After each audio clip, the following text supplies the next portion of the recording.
I can show it myself," hurried out of the room, and I followed her into a hackney coach. But before we drove off, the Captain, looking out of a parlour window, called out, "Do you hear, Madam? Don't forget my message to Monseer." You will believe our ride was not the most agreeable in the world. Indeed, it would be difficult to say which was least pleased, Madame Duval or me, though the reasons of our discontent were so different. However, Madame Duval soon got the start of me; for we had hardly turned out of Queen Anne Street, when a man, running full speed, stopped the coach. He came up to the window, and I saw he was the Captain's servant.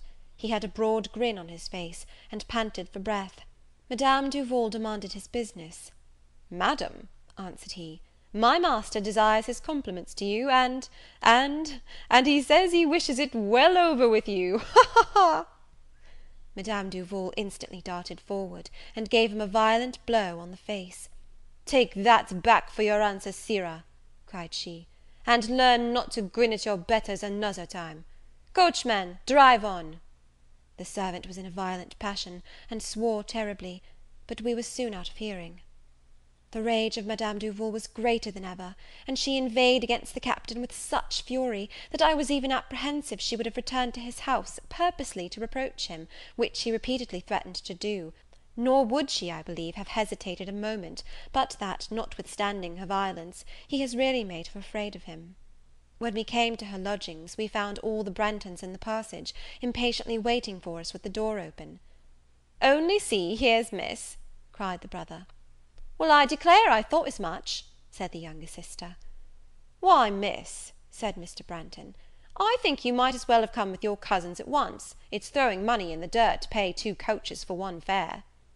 "Lord, father," cried the son, "make no words about that, for I'll pay for the coach that Miss had."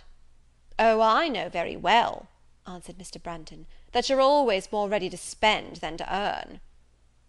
I then interfered, and begged that I might myself be allowed to pay the fare, as the expense was incurred upon my account. They all said no, and proposed that the same coach should carry us to the opera. While this passed, the Miss Branghtons were examining my dress, which indeed was very improper for my company; and as I was extremely unwilling to be so conspicuous amongst them, I requested Madame Duval to borrow a hat or bonnet for me of the people of the house; but she never wears either herself, and thinks them very English and barbarous.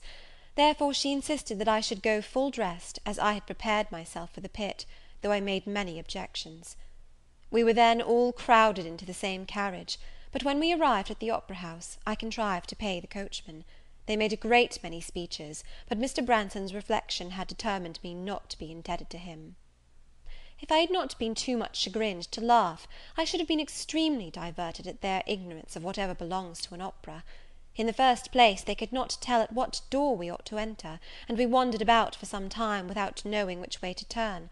They did not choose to apply to me, though I was the only person of the party who had ever been at an opera; because they were unwilling to suppose that their country cousin, as they were pleased to call me, should be better acquainted with any London public place than themselves. I was very indifferent and careless upon this subject, but not a little uneasy at finding that my dress, so different from that of the company to which I belonged, attracted general notice and observation. In a short time, however, we arrived at one of the doorkeeper's bars. Mr. Branghtone demanded for what part of the house they took money. They answered, the pit, and regarded us all with great earnestness. The son, then advancing, said, "Sir, if you please, I beg that I may treat Miss." "We'll settle that another time," answered Mr. Branghtone, and put down a guinea. 2 tickets of admission were given to him. Mr. Branghtone, in his turn, now stared at the doorkeeper, and demanded what he meant by giving him only 2 tickets for a guinea. "Only 2, Sir?" said the man; "why, don't you know that the tickets are half a guinea each?" "Half a guinea each!" repeated Mr. Branghtone; "why, I never heard of such a thing in my life. And pray, Sir, how many will they admit?" "Just as usual, Sir, 1 person each." "But 1 person for half a guinea! Why, I only want to sit in the pit, friend." "Had not the ladies better sit in the gallery, Sir? For they'll hardly choose to go into the pit with their hats on." "O, as to that," cried Miss Branghtone, "if our hats are too high, we'll take them off when we get in. I shan't mind it, for I did my hair on purpose." Another party then approaching, the doorkeeper could no longer attend to Mr. Branghtone, who, taking up the guinea, told him it should be long enough before he'd see it again, and walked away. The young ladies, in some confusion, expressed their surprise that their papa should not know that the opera prices, which, for their parts, they had read in the papers 1,000 times. "The price of stocks," said he, "is enough for me to see after, and I took it for granted it was the same thing here as at the playhouse." "I knew well enough what the price was," said the son, "but I would not speak, because I thought perhaps they'd take less, as we're such a large party." The sisters both laughed very contemptuously at this idea, and asked him if he'd ever heard of people's abating anything at a public place. "I don't know whether I have or not," answered he, "but I am sure if they would, you'd like it so much the worse." "Very true, Tom," cried Mr. Branghton; "tell a woman that anything is reasonable, and she'll be sure to hate it." "Well," said Miss Polly, "I hope that aunt and miss will be of our side, for papa always takes part with Tom." "Come, come," cried Madame Duval, "if you stand talking here, we shan't get no place at all." Mr. Branghton then inquired the way to the gallery, and when we came to the door keeper, demanded what was to pay. "The usual price, Sir," said the man. "Then give me change," cried Mr. Branghton, again putting down his guinea. "For how many, Sir?" "Why, let's see, for 6. "For 6, Sir? Why, you've given me but a guinea." "But a guinea! Why, how much would you have? I suppose it isn't half a guinea piece here too?" "No, Sir, only 5 shillings." Mr. Branghton again took up his unfortunate guinea, and protested he would not submit to no such imposition. I then proposed that we should return home, but Madame Duval would not consent, and we were conducted by a woman who sells books of the opera to another gallery door, where, after some disputing, Mr. Branghton at last paid, and we all went up stairs. Madame Duval complained very much of the trouble of going so high, but Mr. Branghton desired her not to hold the place too cheap. "For whatever you think," cried he, "I assure you I paid pit price, so don't suppose I come here to save my money." "Well, to be sure," said Miss Branghton, "there's no judging of a place by the outside, else I must needs say there's nothing very extraordinary in the staircase." But when we entered the gallery, their amazement and disappointment became general. For a few instants they looked at one another without speaking, and then they all broke silence at once. "Lord, papa," exclaimed Miss Polly, "why, you have brought us to the 1 shilling gallery."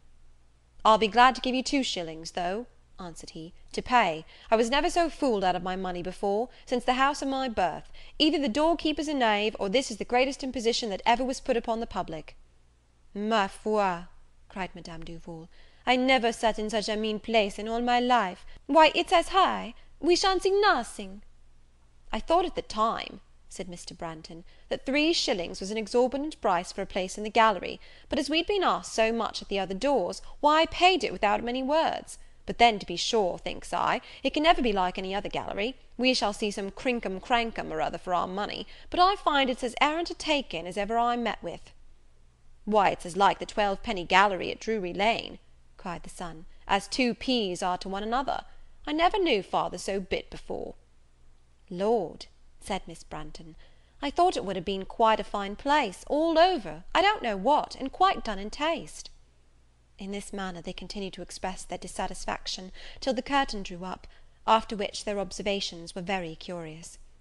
They made no allowance for the customs, or even for the language, of another country, but formed all their remarks upon comparisons with the English theatre.